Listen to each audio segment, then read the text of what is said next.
If you're new to Tinkercad, one of the first things you need to learn is how to navigate the workspace smoothly. In this video, I'll show you exactly how to move around your 3D design so you can work faster and feel more confident while editing your projects. Whether you're a beginner or just need a quick refresher, this guide will help you understand the basic navigation controls in Tinkercad in a simple and easy way. And if this video helps, make sure to hit the like button and subscribe for more easy software tutorials. All right, let's get started. First, open your 3D design in Tinkercad. Once your design is loaded, you'll be looking at the workspace where your objects and shapes are displayed. This is where all the navigation controls come into play. The first thing you need to know is how to rotate your view. To do that, hold down the right mouse button and drag your mouse. As you move the mouse, the camera view will rotate around your design, allowing you to see it from different angles. This is especially useful when you want to inspect the front, back, top, or side of your model. Take your time with this movement because getting comfortable with rotation makes it much easier to work on detailed projects.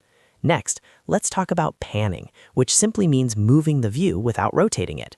To pan around your design, hold down the middle mouse button, which is usually the scroll wheel, and drag your mouse. This moves the entire view left, right, up, or down while keeping the angle of your workspace the same. Panning is really helpful when your design is spread out or when you want to reposition your view without changing perspective. It gives you better control when you're working on larger projects or trying to focus on a specific part of your model. Now let's cover zooming in and out. This is one of the easiest and most useful navigation tools in Tinkercad. To zoom in or out, simply scroll the mouse wheel. Scroll forward to zoom in closer to your design, and scroll backward to zoom out and see more of the workspace. Zooming helps you switch between a close-up detail view and a wider overview very quickly. It's perfect when you need to check small elements or see how everything fits together on the work plane. Once you practice these three controls, navigating Tinkercad becomes much faster and much easier. Rotate to change angles, pan to move across the workspace, and zoom to get the perfect view for your work.